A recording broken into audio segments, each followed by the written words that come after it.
Good day, folks. Welcome. Very nice to see some familiar faces. Welcome back. Excellent. And if you could, please go ahead and type your full first and last name in the chat and where you're from. And then that way we will have that timestamp that you're here and that we can administer or grant you that hour and a half of credit for your participation. Thank you. Bridget, I think, was the first one. Fantastic. Thank you, Bridget. Excellent. So we'll give it just another moment or two. There are 33 of us in the learning community. Again, thank you for making the time to be here to join this learning community conversation about change talk. So my hope is that for some people, this may be a very new sort of focus, and for other people, it may be a refresher, and for others, it may be kind of an extension or refinement, a deeper look into your practice of motivational interviewing. And my hope is that this conversation will benefit everybody along that continuum of understanding. Okay, excellent. Welcome back, Rafalina. Good to see your name in the chat. We will take care of briefly just a few logistics once we get started. And I will acknowledge this is an hour and a half conversation about this topic. We could probably spend over a day and a half on this particular topic. But my hope is, even though this is a brief conversation about this topic, my hope is that it will be clear and substantive enough that it will help you increase your knowledge and support and refine your practice of motivational interviewing. And let me say, again, a warm welcome to those of you whom I've had the great pleasure and honor to be in a learning community with before, and a very warm welcome to anybody who may be joining this learning community for the first time. My name is Paul, and I am currently a research project director at the New York State Psychiatric Institute in Manhattan in New York City.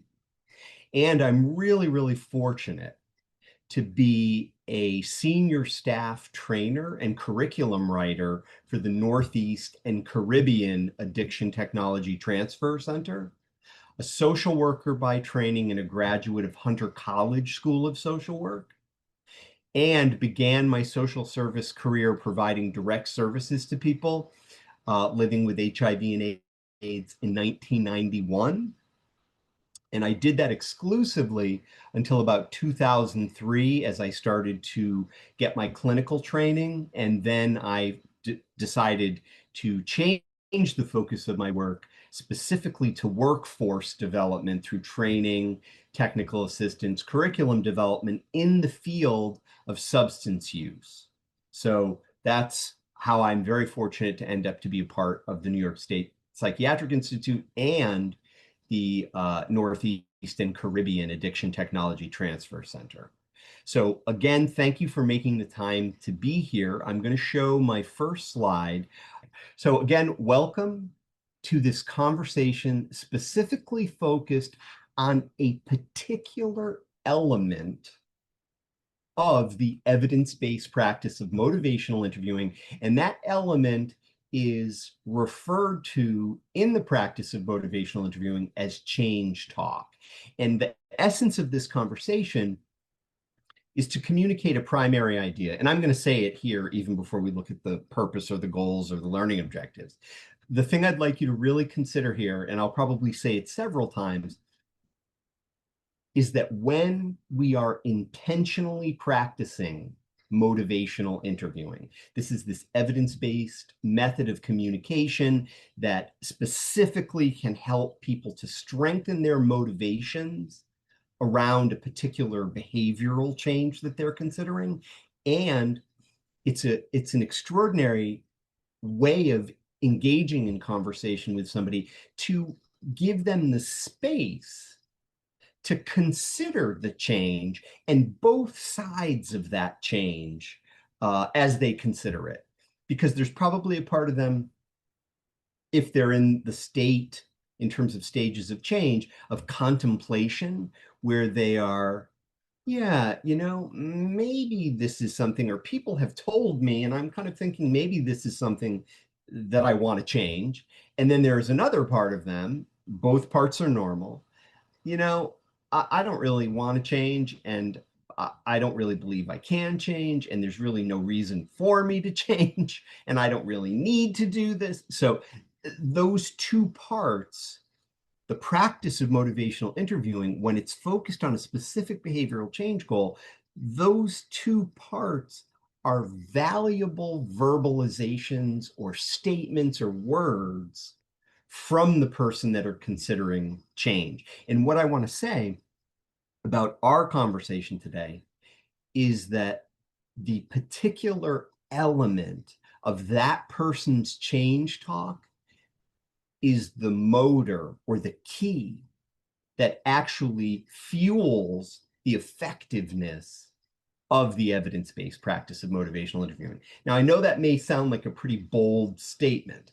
I think, though, as we kind of move through this conversation, that will be a bit more clear, and maybe will seem more of a regular statement as opposed to a bold statement. So as we engage in this conversation, and my hope is that it will be a conversation, I would invite us to all consider using language that is welcoming, respectful, and inclusive of everybody that has made the time to be in our learning community. And it looks as if at this moment, and I'm just going to check quickly, at this moment, there are 48 of us in the learning community, which is fantastic. And again, I thank you for making the time to be here and to participate in this conversation. Because we are a learning community, because we all have different personal as well as professional experiences, what we talk about, what we bring to the table in regard to our experiences, our knowledge, our values, our feelings, what we bring to the table may, and what I bring to the table, may not necessarily reflect the official position of our funders, and that's okay, because this is meant to really be relevant and a good use of your time, in addition to getting the hour and a half of credit that you'll get. So again, this is an opportunity for us as a learning community to have a unique and relevant conversation. One disclaimer that I would like you all to consider, and that is additionally, is that this conversation is in no way intended to be a comprehensive overview or emphasis on the overall practice of motivational interviewing.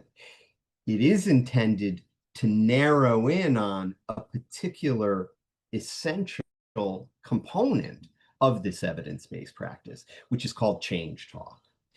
And I'll just personally say that the reason I developed this particular course in the experiences that I've had with learning communities, the folks that I've had the opportunity to engage in conversation and practice about motivational interviewing, it really seemed to me that this topic of change talk was actually really understated and underemphasized. And from my perspective, and from my training perspective and my practice perspective, it is probably one of the most important things. I mean, there are many important things in the practice of motivational interviewing. I do believe, though, the hearing of change talk, the drawing out or the evoking of change talk, and the putting the change talk that is heard to work is truly the key to effectiveness with the practice of motivational interviewing. And it doesn't get talked about that often. So I just wanted to acknowledge that. If you have not yet done so, please take a moment and type your full first and last name and where you're from in the chat.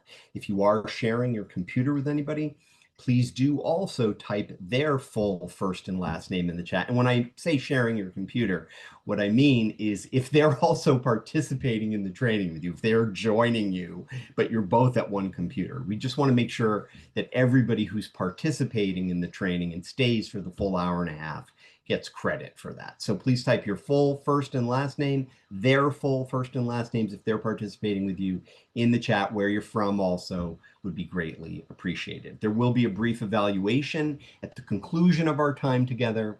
I am going to ask that you please take a moment and complete the evaluation at the conclusion of our conversation. And this is a brief conversation, so I'm going to do my best to try and leave space at the end for you to be able to actually complete the evaluation and then move on to your next appointment.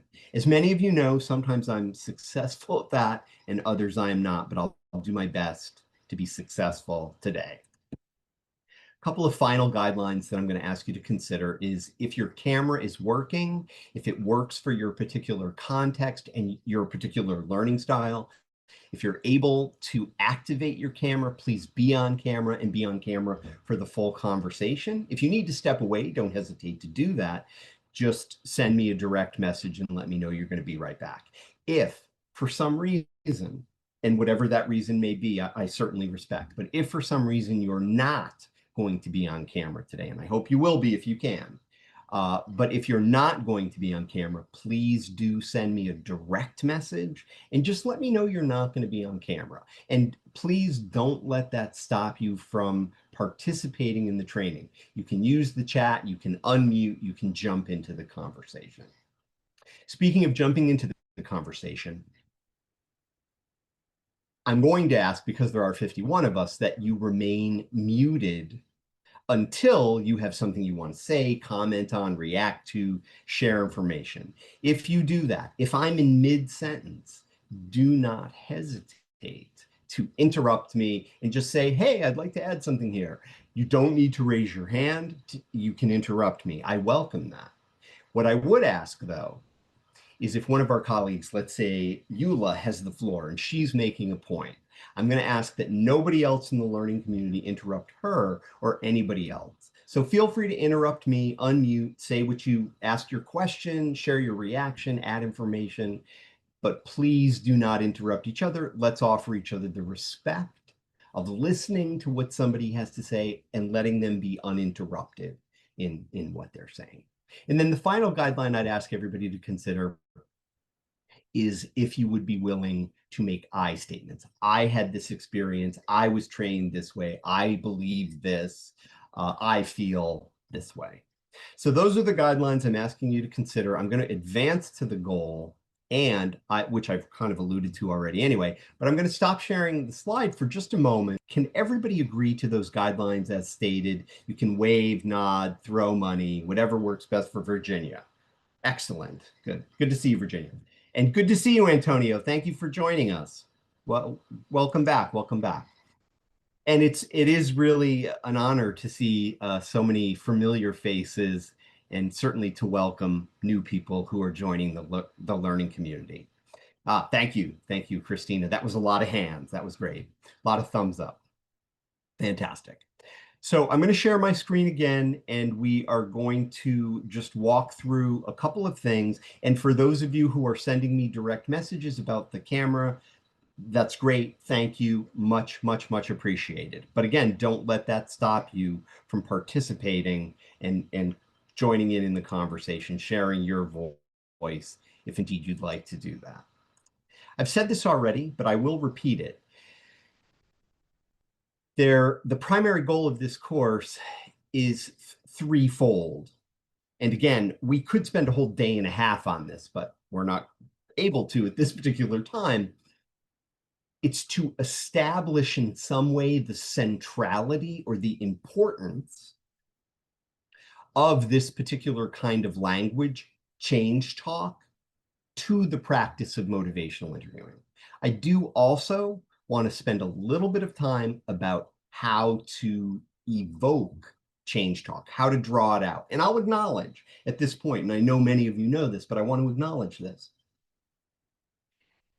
that sometimes when we are engaging with a client, a participant, a consumer, a patient, they will naturally, in their speech as they're talking to us, they will naturally offer change talk about the particular behavioral change goal that they're considering. And that's a great thing. That's fine. You know, you're doing your job. You're creating, and I'm thinking of Antonio as I say this, you're holding a space where in which that person feels safe enough, open enough to engage in a conversation with you about a change, a behavioral change that they're considering. So they may naturally offer change talk, and that's wonderful.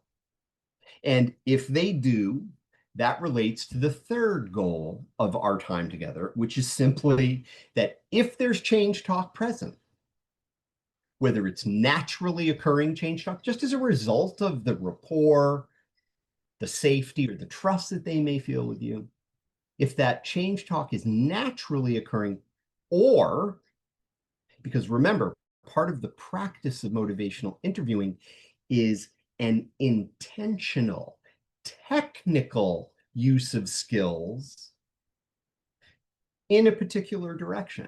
And that's what we call evoking change talk. We're intentionally drawing that change talk out from the person. And if we do that, and that change talk comes out of them, we want to make sure that we put that change talk to work. Because yes, there is some benefit of it either naturally occurring and coming out, or you evoking it from them and it comes out on the table again. There's benefit in that. If you're practicing motivational interviewing, get as much impact as you can out of this motivational gold. And that's where we get to the putting that change talk to work or employing that change talk. So the centrality of change talk, there are technical methods as a way to draw it out if it's not naturally occurring, and whether it's naturally occurring or whether you've drawn it out, employ it, put it to work, get the maximum benefit from it. So those are our goals. It's ambitious, I know, for an hour and a half, but we're a strong learning community. I think we'll be able to do it. So to that end, there are a couple of learning objectives that I'd like you to consider before we get to ambivalence. And that is that, remember I talked about that language that the person may offer as they're considering the change talk. You know, there may be reasons, needs, desires, or abilities as to why they're considering this change talk. And there may be a lot of reasons, abilities, or needs why they don't want to move in this particular change.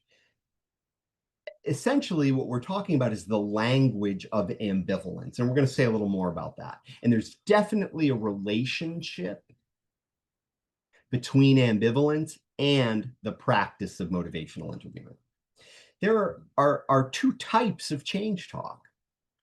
And if you simply walk away from this learning community conversation with essentially the distinction between these two, you're head and shoulders above a lot of folks who say they practice motivational interviewing. And the reason it's important to be able to distinguish between these two types, to tell the difference between one type and another, is because the type of change talk that's offered gives you insight into where this person is in their process of change, and are they ready to make a plan around this change that they're considering. And literally, I don't know if anybody here plays cards, but sometimes there are behaviors that people do, like twitches or things they do with their hands, that are called tells of what maybe they have in their cards in their hand. Preparatory change talk is a tell of where somebody is in their process of change, as is implementing or mobilizing change talk. So it's helpful to know the difference between those two. And then the final thought that I'd like us to be able to consider is the intentional use of the evocative strategies that we have to draw out change talk if it's not naturally occurring. And again, I know that's ambitious for such a short amount of time, but we will do our best to try and reach that. Excellent. So again, I want to thank those folks who have sent me direct messages about their camera concerns or their camera issues or their travel issues. That's fantastic. So thank you for that. Greatly appreciate it. And again, I'm glad you're here and welcome. All right. So, I do not want to type. I do not want to write on this. So before we look at this image and that, I want to stop because I have a great sense, given I know and have had the great opportunity to be with a bunch of the people in this learning community a number of times. My question to you is, if you were going to, and you can use the chat to answer this question, if you were going to quantify your degree of knowledge, and I'm going to link two things together, knowledge and familiarity. So if you were going to quantify or state your degree of knowledge and familiarity with change talk, one being, I don't know, maybe it's whether you get 2 dimes and a nickel back for a quarter, or you know, that it's about money. That would be 1. And 10 would be, oh yeah, I put change talk to work. I know how to evoke it in a conversation, and I know what to do with it once it's there.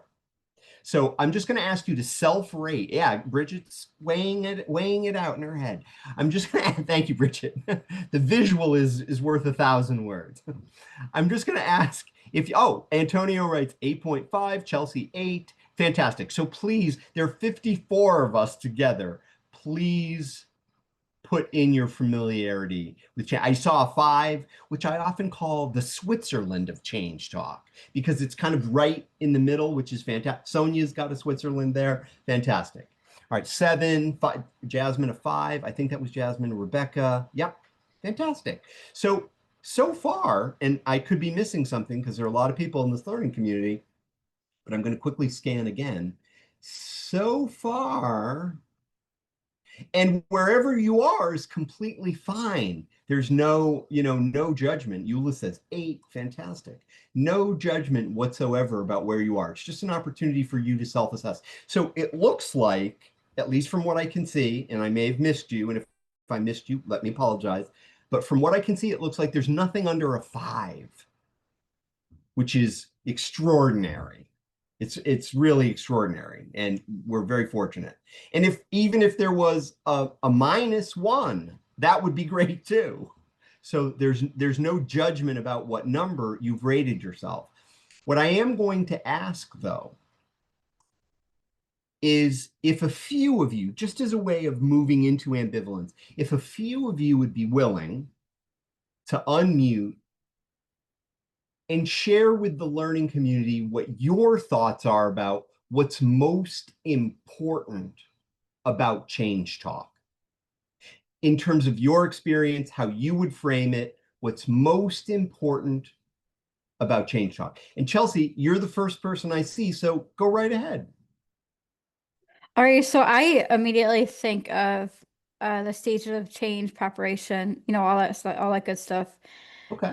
So I think it's really important to understand those different stages and where people are at in their recovery journey and meeting them where they're at, and also, trying to constantly create goals and things that they can do to move forward in their recovery. Okay. Fantastic. And Chelsea, I just want to clarify for everybody, because not everybody may know what you're referring to, but I just want to be clear that, and please tell me if I understood you correctly. What Chelsea was referring to was being very aware of the trans-theoretical model, or the stages of change model, meaning that somebody could be in pre-contemplation. Somebody could be in contemplation, preparation, action, maintenance, or resumption or relapse. And really meeting that person where they are in that particular stage of change. Am I getting that right, Chelsea? Yeah, I just want to add a quick thing that I come across with many of the people that I work with is that they could be at a certain stage of change in on one thing they're working on and a completely other state of change on something else that they're working through. So it's really important to notice that as well. Yes, yes. Not all change goals, the person may be in the same stage. 100%. And just to be very clear and transparent, stages of change, the trans theoretical model, are not motivational interviewing. They're a way of understanding the process of change that somebody may go through. And that's a great thing. That's a very important thing. And Chelsea, I couldn't agree with you more. Being very attuned to meeting that person where they're at. I think that makes great sense. Yeah, Sarah, go right ahead. I think it's so important to, can you hear me? I think it's so important to recognize the change talk and take the opportunity when you see it, because there's so many times I know it, I understand it, I theoretically know how to use it, but I'll think after the fact, I'm like, oh, when they were saying this, I really should have captured that moment, and it was a missed opportunity for me because I didn't recognize it when I was there. Yeah. Sarah, if you don't mind, could I ask you a quick follow-up question? Sure. So the quick follow-up question I'm gonna hold for just one moment, because you remind me of, and I've said this in prior learning communities, I've had the opportunity to listen to a lot of audio recordings of people engaging in the practice of motivational interviewing. And to your point, Sarah, people will evoke change talk, or they'll hear it and they don't do anything with it. Yeah. It just sits there. So this is my question to you, because you're really identifying that something that's really quite normal. And my question to you is, because your statement was, it's really important to recognize change talk. And if there's one thing you walk away with from our conversation today, and I'm serious, if there's only one thing you walk away with, think of what Sarah just said. It's really important to recognize change talk. So Sarah, when you say recognize, what do you mean? What does recognize mean? What would you do if I offered change talk? How would you recognize it? I mean, just follow-up questions and kind of redirecting a conversation, all of those things. But Okay. sometimes you don't recognize it. It just kind of, the Yeah. conversation keeps going in that Yep. same direction it was going. Yep. And again, Sarah, please confirm that I neither spoke to you nor I paid you to say what you just said. No prior conversations. Notice she didn't say anything about payment, but the point I'm making here is, Sarah, you're really uncovering something that's quite common and it's quite normal, that people will realize after the fact, oh, that was change talk and I didn't do anything with it. Fantastic. Thank you so much, Sarah. Rafaelina, what's your thought about change talk? Well, the part that you mentioned, when people that have information and they don't do anything about it. Yeah. The program that I'm working right now is for clients with mainly like a mental health diagnosis. Yes. And I have one of them that he, like last year over the summer, he got like a DWI and he was in drug court. And I was telling him, hey, make sure for you to be good look for court. Make sure you get peer support. Make sure you keep up with counselor and all the thing. I mean that he has a drinking issue, and Okay. he was not doing nothing with it. He was not doing pretty much nothing with the information. Hey, I know that you don't want to do that, but make sure you look good. You just get peer support. You're doing service activity in the community. Just like I was guiding him for him to do like a stuff other than thinking on drinking and do making himself look good in with court. Yeah. But he was not. He just like listened, but he was like he didn't do nothing with it. Yeah. Yeah. And, thank you, Rafaelina, because you're giving an example of what can happen sometimes when we offer suggestions. And suggestions can be absolutely a part of our work.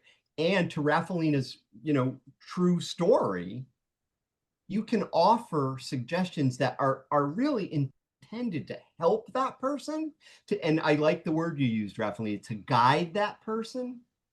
And Mhm.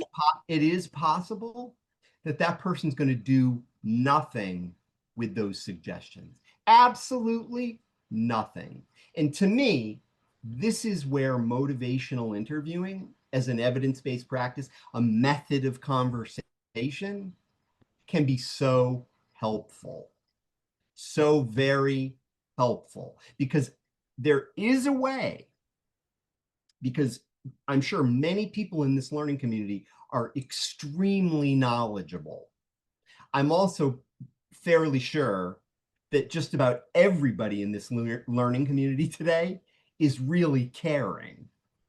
So it is possible to share information, to make suggestions in a way where the person can consider if the suggestion is right for them, as opposed to we offer the list of things and then nothing happens. So that in and of itself could be a conversation about how to offer suggestions in a way. Desiree, don't lose your thought. I'm gonna come to you as a way to offer suggestions that really create the space, hold the space for that person to consider. Did you want to add something, Rafaelina?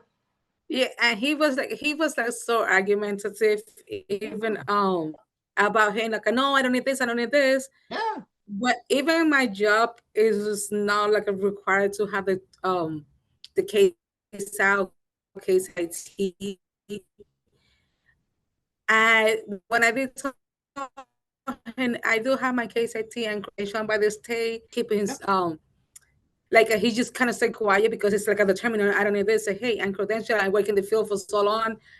I know this is what beneficial. That's was the only way that he stayed quiet, but it's still that he didn't do nothing about it. Yeah. Yep. Yep. And he may have even, on some level agreed that these things would be beneficial, but there was no motivation from him in order to do those particular things. Desiree, thanks for your patience. The floor is yours.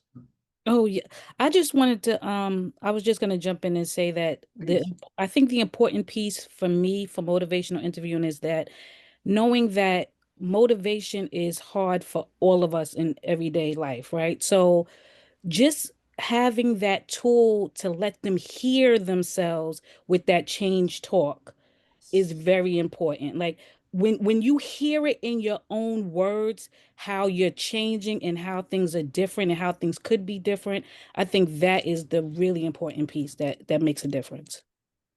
Yes. And Desiree, I just want to acknowledge that as you were saying that, Sarah was nodding her head yes.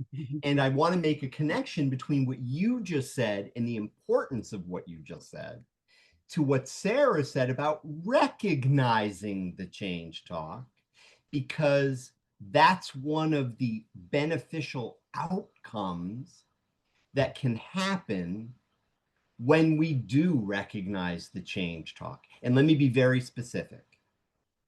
Let's say Dorothy and I are having a conversation about a particular behavior that Dorothy is considering. Okay? She offers some change talk. And what I do is I recognize, and I'm not going to reveal how I did it yet, but I'm going to keep Sarah in suspense, but I do recognize Dorothy's change talk. And the benefit of that, again, is that Dorothy hears it a second time. So it strengthens her motivation. And it could lead to opening up more motivation that she has. So I couldn't agree with you more, Desiree. It is so important to be able for that person to hear their own words, to hear their motivations to want to make this change. Not my motivations, not why I think they should change, but their motivations. Antonio, please, the floor is yours. I'm out here in California, so grand rising to everyone. For me, I truly believe that when we're talking about motivational gold or change talk, it kind of refers to the way the client's speech or that favors the movement towards change, Yes. right? And it becomes the strongest predictor of the actual behavior or the actual change talk to manifest at that moment. My job is to dangle the carrot, right? And once I see the carrot, or once the client is able to see the carrot, what's the motivating factor behind that change? Yes. Yeah. And to your point, Antonio, and I want to link this also to what Sarah said and what Desiree were saying, that we cannot dangle before we recognize. You know what I mean? It has to be recognized first in some way, and then we can dangle it in front of them. 100%. Jamie adds, okay, I'm sorry to hear that, Jamie, but feel free to keep continuing in the chat if you want. Courtney adds, they are working on something and it is causing intermittent power outages. Okay, well, just rejoin, Courtney. We'll let you back in if you get kicked out. Sarah adds, the thing that I have realized with recognizing change talk is that you need to capture the opportunity when it happens organically. And Sarah, I agree with you, and I will. And if you're okay with this, I would like to add something and tell me if you want to throw it out or not. Sarah is absolutely right.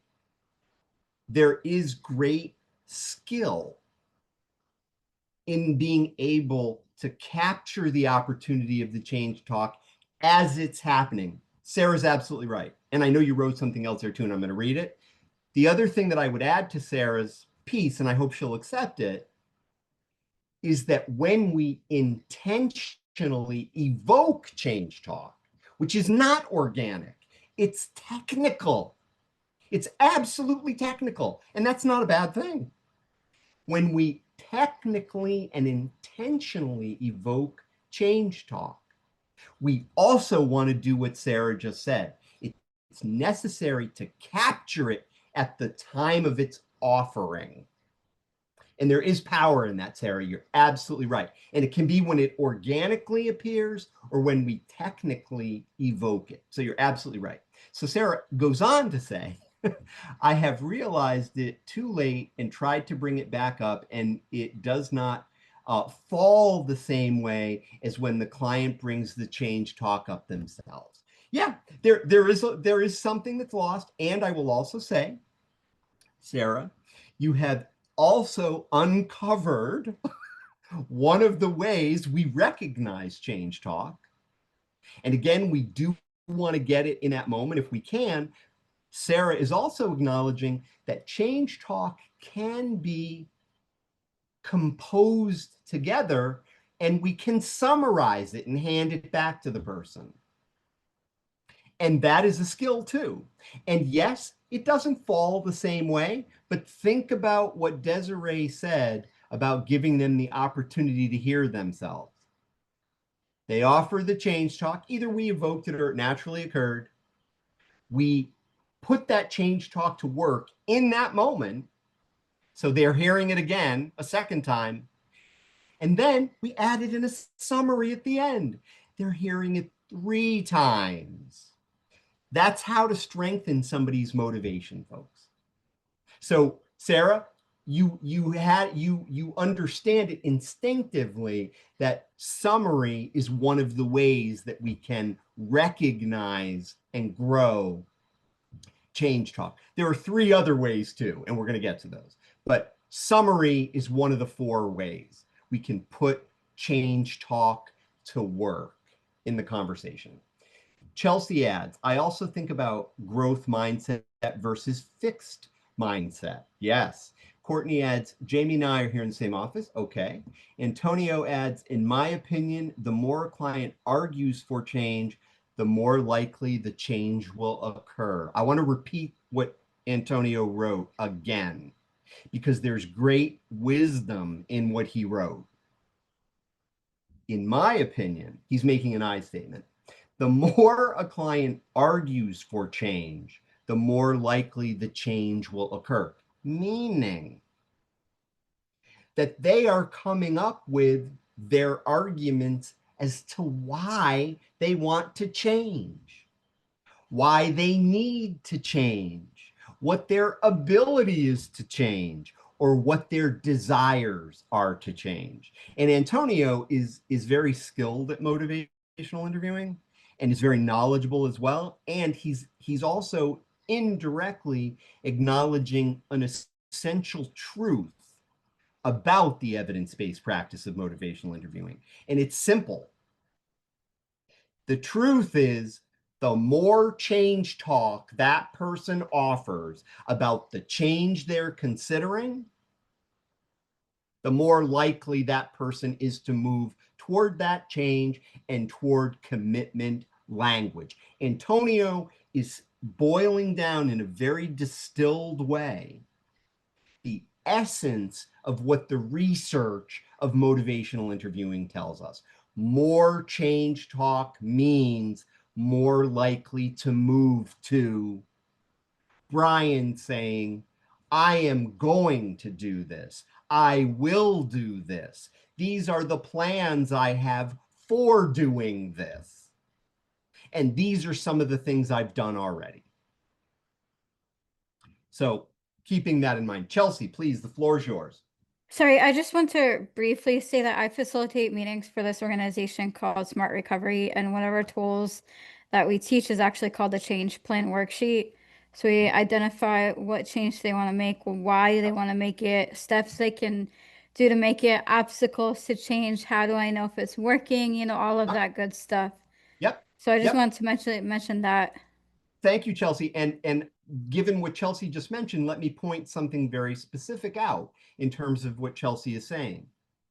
One, when somebody is telling you why they're considering this particular change, that's their change talk. Now, in motivational interviewing, we're going to do the practice of motivational interviewing, we're going to do something very specific, intentional, and technical with that why. The steps that Chelsea mentioned about how they're going to do it is what we would call planning. We're not focusing on planning here. Planning is when there's enough change talk, and I'll go back to Brian again. Planning is when there's enough change talk that Brian starts to say, I will do this. I'm going to do this. This is how I'm going to do this. Back to that planning. And these are some of the things I've done already. But that's coming from Brian. And that's how we know that Brian is ready to make a change. That's how we know Brian is ready to create his plan. And let me underline something that I just said there, because I said it very intentionally.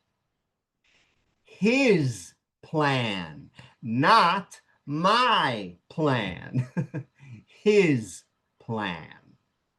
And let me also add, folks, Brian is much more likely to carry out, to take steps on his plan than he is on my plan. Much more likely, because it's his. He has ownership to it. So Madeline says, 100% agree. Virginia says, thanks, Antonio, well said. Madeline says, 100% agree with Antonio as someone who is in recovery and made the changes. Excellent. And Virginia adds, that's what I needed to hear. Madeline, love smart recovery. Julie says, when they talk about changing, I think a simple question. So if you want this, what is one small step you can take today? Now, let me underline that in terms of what Julie's saying, because Julie, by asking that question, is moving toward planning. When you say to somebody, what's one small step you could take today? You've made the transition from evoking the change talk. You've made the transition to planning. Now, Julie, you may be absolutely right. That may be the right thing to do based on where that person is. It also could get in the way if it's premature. Antonio's wagging at me. If and he's going to say something, I'm glad, but it could be premature because you're moving the person toward a plan and they're not ready yet, because they may not have enough motivation. And P.S., before I turn it over to Antonio, it is possible, if you don't practice and you're not skilled with this evidence-based practice, it is actually possible to get in the way of somebody's momentum for change. Mhm. And it would be by not listening carefully to their change talk. So as I said, remember I said before I turned it over to Antonio and then to Virginia, remember I said we could spend a day and a half talking about this and practicing it. We especially could in this learning community because people are so well informed, which is fantastic. Antonio, the floor is yours. Well said. Well said. And that's not a bad thing that she initiated. No. I just believe when we baking the cake, we got to know when to put it in the oven. I always say things taste better. Things taste better in the oven than they do in the microwave. Yeah. And I know we always try to fix or figure out the plan or understand what we need to do, but a lot of times it may be premature. It may be premature, and it may cause disruption in the process of MI or the spirit of MI or our engagement, or they might just get up and walk out of my office. Yes. And you know something, short of getting up and walking out of your office, but setting that aside for a minute, let's go back to Julie's point. So if Julie was to say, what's one small thing you could do today? And that person says, I'm not ready to do anything. That would be information.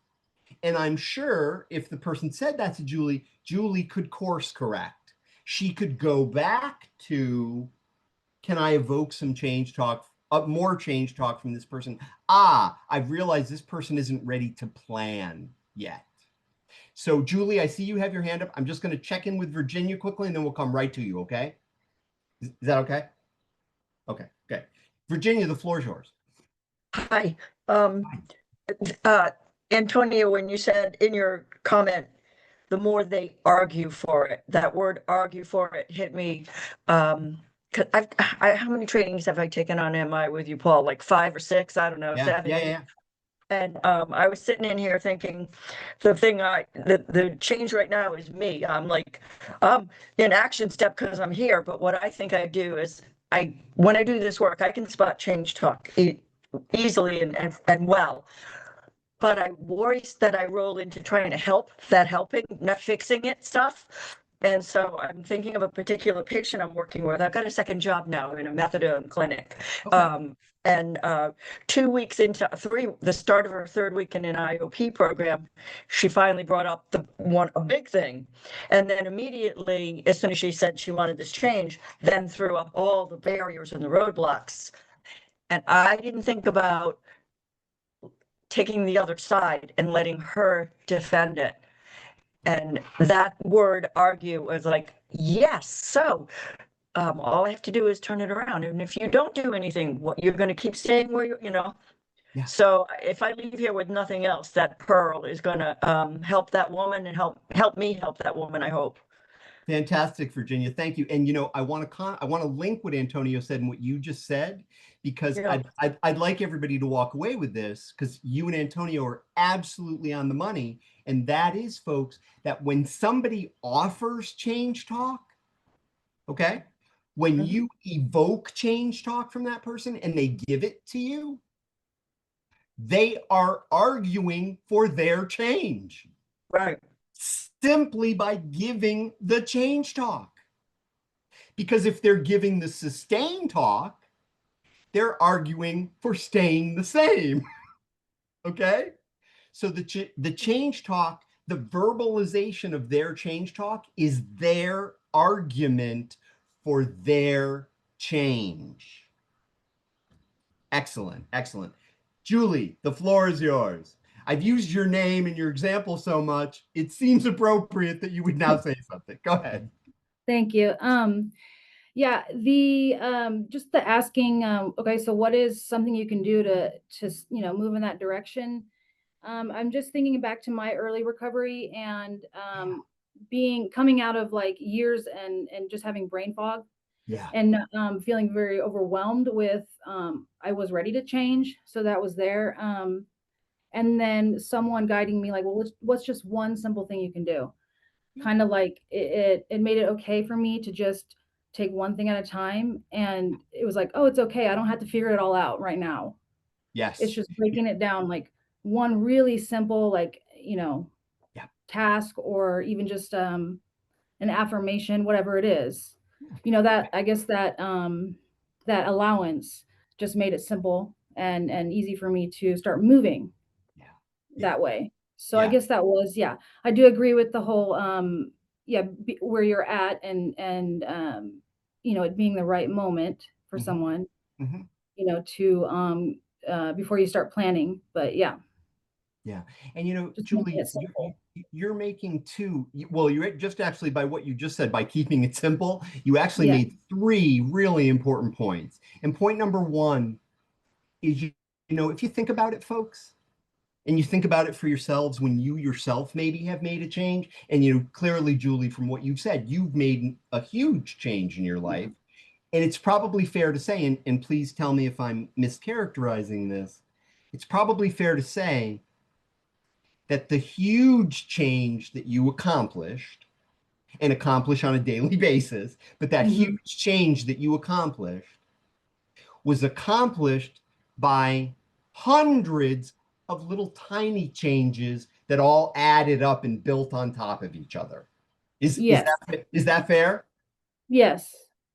Which leads to the fact that sometimes we can overwhelm people if we try and force them into planning too soon, because then they feel, I can't do this because it's too. So your point is so well taken, Julie, that if you help people to think about it like, you're not going to paint the whole house. You're only going to paint, this windowsill, that one thing that's possibly doable. And then the person doesn't feel overwhelmed. Right. Yeah. Yeah. And again, the whole thing with change talk is that when a person's motivation begins to strengthen, their self-efficacy, their belief that they can actually take an action also increases because they have the motivation with them. I just want to also acknowledge that Courtney added, I also ask them what they need from me or what I can do to help them make it happen. Yeah. And again, sometimes that's natural to the helping relationship. And I will throw out, again, for your consideration, that sometimes brings the focus back to us. And what we really want to do is help that person to keep the focus on themselves, because ultimately they're the one that's going to make the change. We can support, we can guide, but we cannot fix, rescue, or solve. So just keeping that in mind. And Antonio says, thank you, Dr. Thomas Fries. And I'm guessing that reference is that you've received training from Tom Fries. Is that fair, Antonio? Am I reading that right? Yeah. And Dr. Fries is an extraordinary trainer and really, really, really well known. I've had the great opportunity to train together with him in the past, and he's an extraordinary well of knowledge. Brenda adds, how they show up with discussion says a lot about their willingness to evolve. Yeah, and that's something we want to be paying attention to, Brenda. You're absolutely right. So I'm going to share my screen. We're going to look at a couple of slides together, and time permitting, we're going to have a bit more opportunity for further conversation. And I have a brief video that I'd like to show you and ask you a few questions about. Okay? So that's what I hope we'll be able to do. Believe it or not, we have just, we have a little bit of time left, but I just want to make sure that we cover a few of these things. Now, what I'm going to ask is that everybody, as you're looking at this slide, do not, please do not, in capitals, do not read this definition. Okay, and Chelsea, thank you for letting me know you can see the screen. That's great. Do not read this definition, but what I do want you to focus on is the word ambivalence. And this face that seems to have kind of three sides to it at this moment, maybe it even has four, one on the other side, is what I hope will be somewhat of a visual representation of the, and I'm going to put it this way, of the phenomena of ambivalence.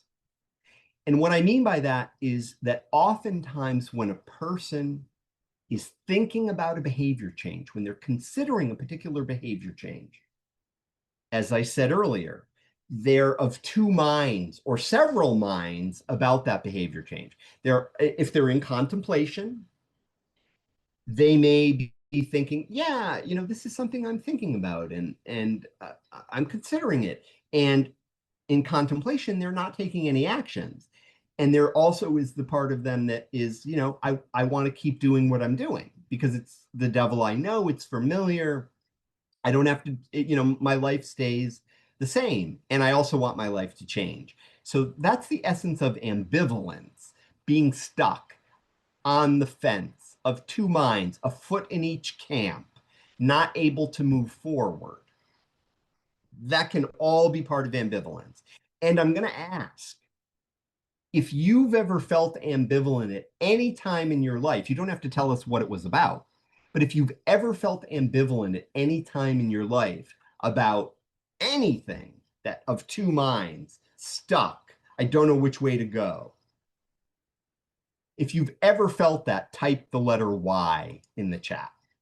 What I want to say as you're considering your own lives, and if you've ever felt ambivalent about anything, and I'm going to check the chat to see if anybody in this learning community has ever felt ambivalent. Oh, it seems that a number of people have, and Desiree has with an exclamation point.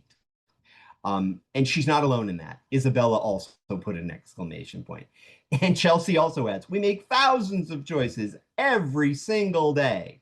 Yes. And what I'd like you to consider, folks, as you're considering, do I want to change? Do I not want to change? Then when you're experiencing that ambivalence, when our patients, clients, consumers are experiencing that ambivalence, it is common. You'll notice how many Ys are in the chat. It's a very common phenomenon. It's also normal. It is normal to feel of two minds. It is part of the human experience. And Chelsea, I think you communicated that with different words, but I believe you communicated that. It is also part of the change process. If somebody is actually considering a change, it is pretty likely, unless there is no ambivalence and they just want to do it, and that happens sometimes. And if that is the case, folks, you do not need to practice motivational interviewing. I will repeat that. If somebody is considering a change that they are not ambivalent about, and they have motivation to do it, they know it's what they want to do. They are saying to you, hey, I want to do this. I'm going to do this. These are the steps. I've listed them that I'm going to take. That is somebody who is not ambivalent about the change that they're considering. And if they're not ambivalent, do not practice motivational interviewing. Move to collaborative planning with them. You don't need to practice MI. And the final thing to keep in mind about ambivalence is that it's not resistance. When someone's in the space or the state of consideration about a behavior change, they are not resistant. They are considering. Resistance is No way, no how, never. I'm not going to. And resistance is normal too. Sometimes people are resistant for reasons that may have to do with us as the providers, that may have to do with their life experience or their feelings. It could be a lot of reasons. And again, there is an appropriate way. We're not practicing MI with that person, but there is an appropriate way we can interact or relate to a person who is resistant about a behavior change. And that's not a bad thing. It's just it's where that person is at that particular moment. And we can honor that and still build connection, rapport, and hopefully trust with that person. So in order for it to be the practice of motivational interviewing, there are a couple of things that need to be in place, because many people think that they are practicing motivational interviewing. And somebody wrote in the chat, they wrote ORS, which are the core communication skills of motivational interviewing. And they are part of the tool bag, the tool set, the kit that we can use when we're practicing MI. They, in and of themselves, the use of those skills in and of themselves are not the practice of motivational interviewing. They are simply a way of communicating with a person. And we can have many conversations a day where we're using open-ended questions, affirmations, reflections, or summaries, and we're not practicing motivational interviewing. And we are using the tools because they are simply core communication skills. So in order for it to be an opportunity for us to practice motivational interviewing, it is a conversation between two collaborating partners. We are choosing to interact with that person as a collaborative partner. Also, the conversation when we're practicing motivational interviewing is focused on a behavioral change goal that the person feels ambivalent about. Because if there's that behavioral change goal, we then have the opportunity to practice motivational interviewing. And remember, it's a behavioral change that they're considering that they feel ambivalent about. And part of the technical work that we do is we are intentionally guiding that conversation in two very particular ways. One is that we're helping that person explore their ambivalence. And let me give a concrete example using two open-ended questions. So that's the strategy and the skill that we can intentionally use to explore their ambivalence. Question one might be, and let's say their behavioral change goal, I don't know why this pops into my head, but perhaps I'm revealing too much about myself. What if their behavioral change goal is to cut down the amount of chocolate mousse that they consume? That could be a valid behavioral change goal. It would be harm reduction. They're not going to abstain from chocolate mousse, but they're considering cutting down. Now, to explore their ambivalence about that, we might, because there are many roads to Rome, there's not any one way to explore somebody's ambivalence, we might say something like, well, so I can have a better understanding of this change that you're considering, which is cutting down the amount of chocolate mousse that you're consuming. What are some of the good things about eating chocolate mousse? And that person who might be considering that would probably answer that question. They might say a few things, and we would listen very attentively and carefully. And we might even say, yeah, those are pretty compelling reasons to consume chocolate mousse. We would follow that with another open-ended question, the strategy. What about the not so good things about consuming as much chocolate mousse as you may be consuming? What about the not so good things? And that's the pros and the cons. And that's helping that person to explore their ambivalence about it. The other thing we're doing is we're helping that person to identify their motivations, which may be one motivation or it may be several motivations. We're helping them to verbalize those, to identify them for them to say them. And then if they say them, either we've evoked them or they say them naturally. We then want to put them to work. We want to increase them. And there are 4 ways to do that. And we already know one. One is that we can include that in a summary. So the person may say, well, you know, some of the not so good things about it is pretty soon I'm going to have to buy a few new pairs of pants because the pants that I have are not fitting. So that would actually be change talk, because they are going to be in a position where they have to buy new pants and they want their pants to fit. So that's change talk that they've naturally offered in response to the open-ended question. What about the not so good things about consuming the quantity of chocolate mousse that you're currently consuming? So these are the things that give us the opportunity to practice motivational interviewing and to evoke and employ either naturally occurring or evoked change talk. And that's what helps somebody move toward change. Now, let me normalize something here. It is normal when a person is considering change for them to have the language of ambivalence. And you can think of that language of ambivalence as a 2-sided coin. On one side, we've got the sustain talk. On the other side, we've got the change talk. Both, a coin is one thing, but it has 2 sides. The language of ambivalence is normal when somebody is considering a change.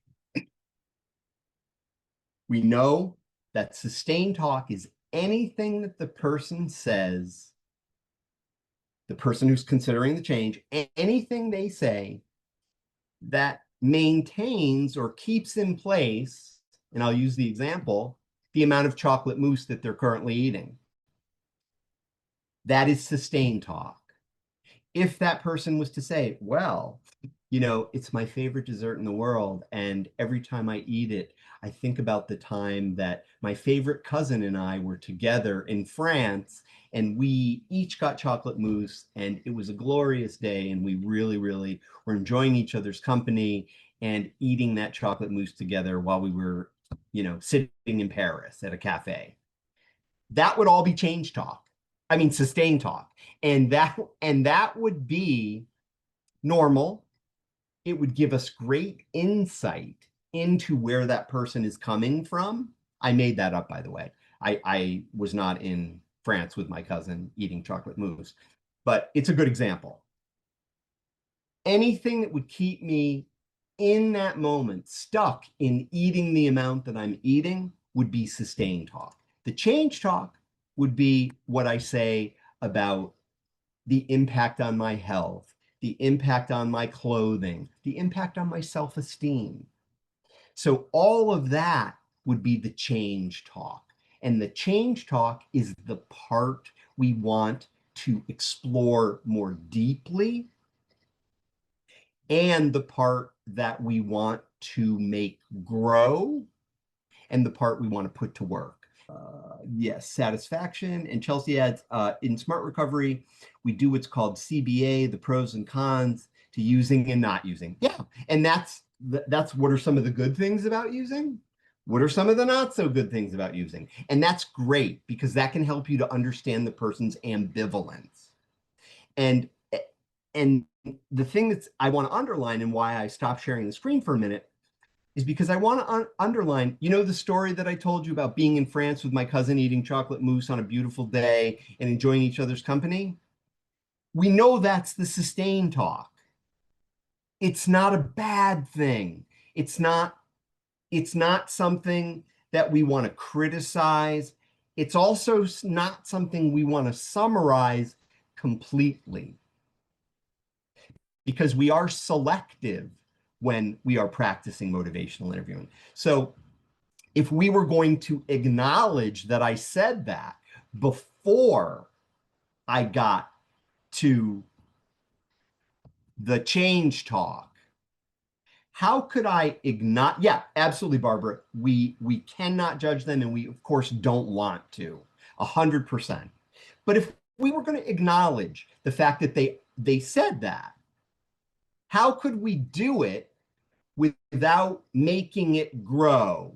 Without saying, well, tell me more about how much you love chocolate mousse, because that's going to just keep the person eating more chocolate mousse. What do you think, Chelsea? What could you say that would acknowledge it but not make it grow? The sustain talk. So for the pros of using, some of them are like social, you know, numbing, the fact that you can numb, you feel better in a social situation. So what we point out in SMART is that those things are short-term benefits. Okay. But the pros of not using, Yep. like saving money, not having hangovers, Yep. no regrets, those are more long-term. So you say like you want to focus on the things that are beneficial in the long term, not the short term. Okay. So let's be clear, because what Chelsea's offering is a particular perspective. And that's an intellectual perspective, sort of analyzing that there are short-term benefits and there are long-term benefits. The question I'm asking you to consider, though, is if you were going to acknowledge my sustain talk. Oh, I remember when my cousin and I were in Paris and we were sitting at this sidewalk cafe and it was a beautiful day and we each had chocolate mousse, and every time I eat it, I'm taken back to that place. That's my sustain talk. If you want to acknowledge that, but you don't want to make it grow, what could you say to me? What could you, we're just practicing. So don't worry. And the distinction I'm making here from the reasonable analysis that Chelsea offered is that what we want to do is we want to communicate to the person that we heard them in regard to that. And we also don't want to invite them to necessarily say more about it. And to Barbara's point, we also do not want to judge them. Aubrey, the floor is yours. Well, I am brand new, so I'm just taking a whack at it. Take a whack. That's great. So it's challenging without it growing, right? So I would acknowledge, I would probably say something like, you know, maybe food or smells can often trigger memories. And it sounds like that's a wonderful memory that you had with your cousin. What makes you believe that the chocolate mousse might be the only way to reconstruct that memory? Okay, so let's be very clear what Aubrey has taken a big positive whack at. Because Aubrey's basically done two things. Okay, I was asking for one and she gave two.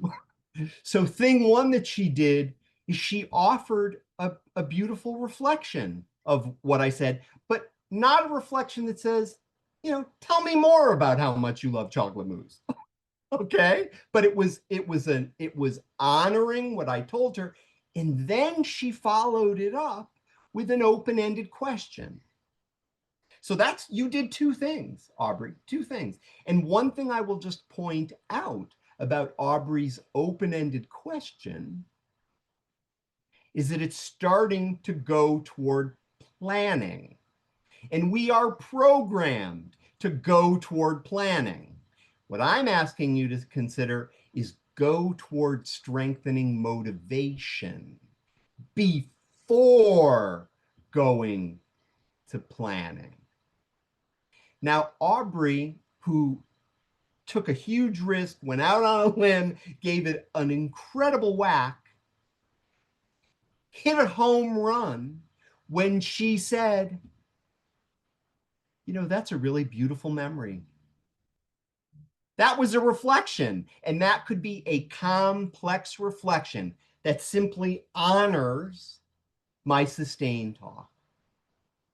She could have stopped there and hit a home run.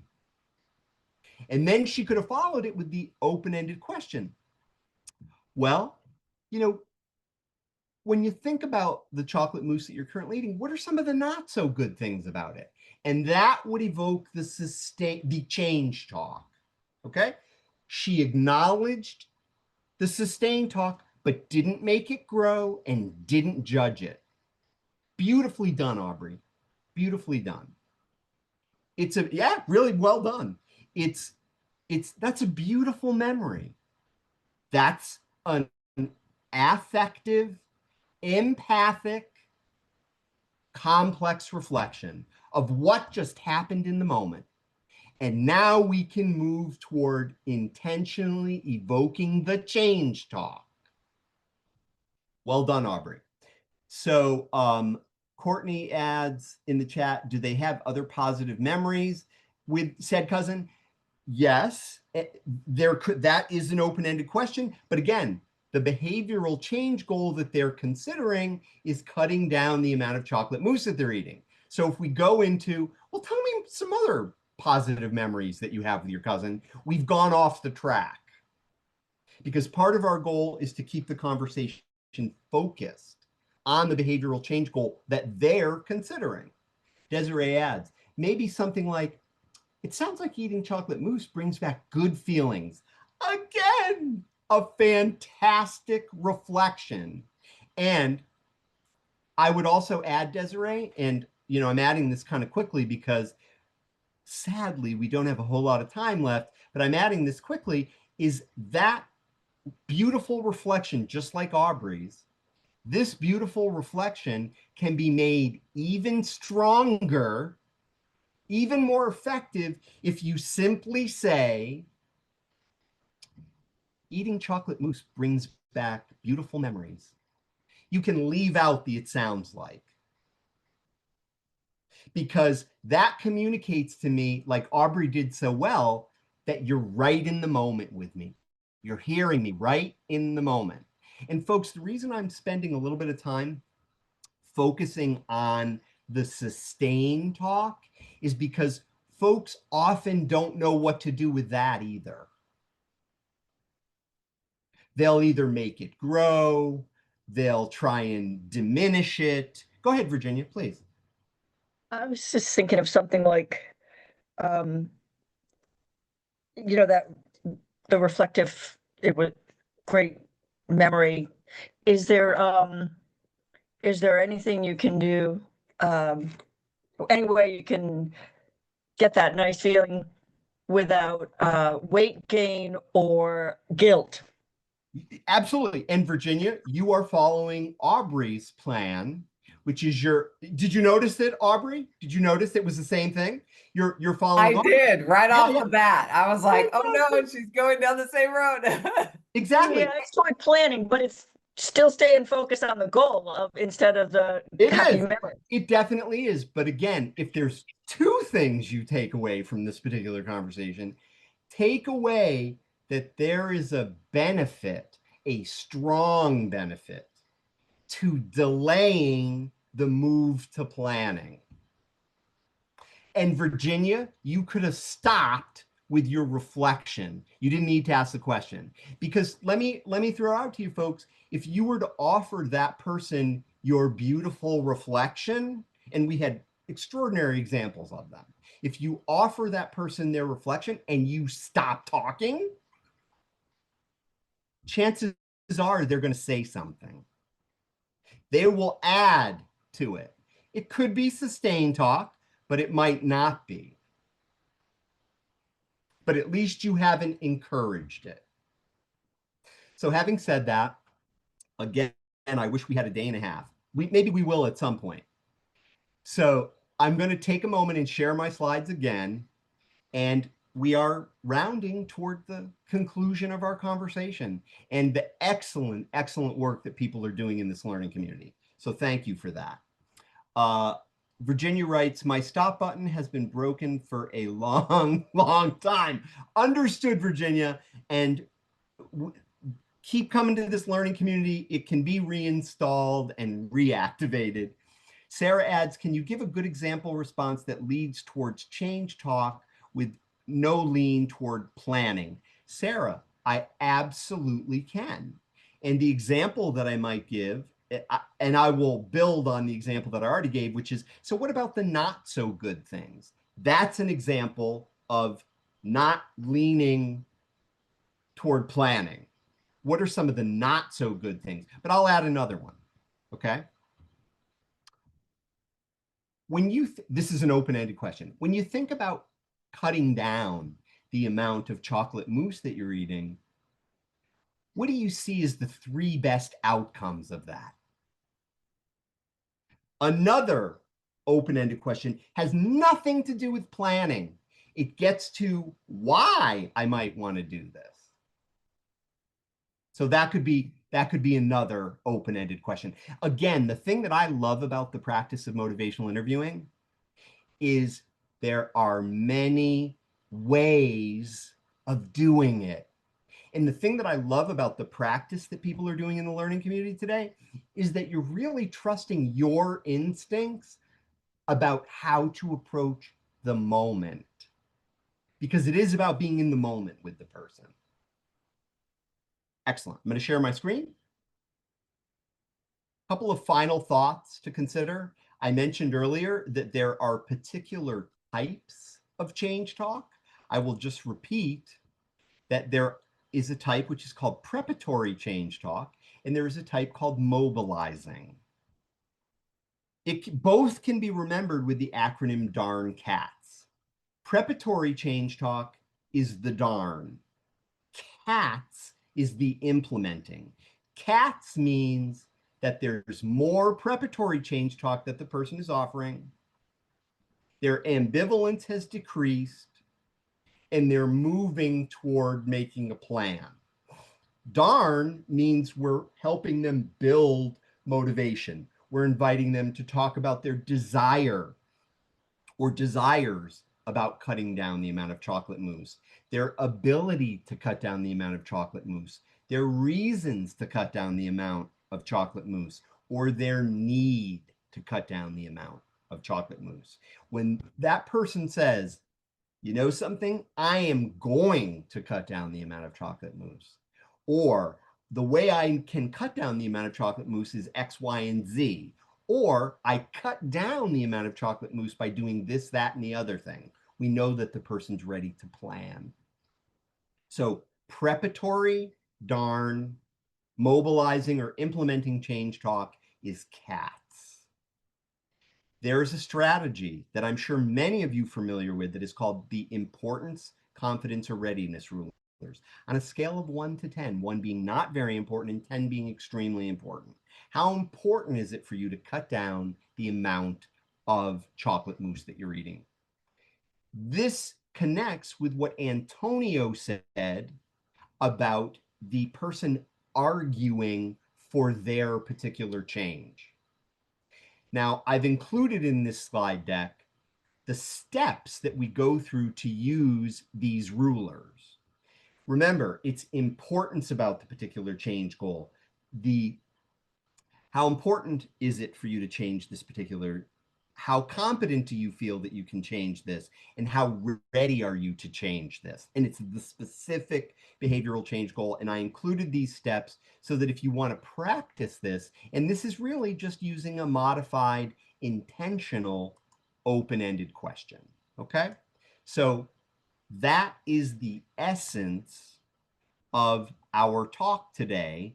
And before I invite you to complete the last slide, which has the evaluation, I want to go back to something that Sarah identified early on, because we talked about acknowledging change talk.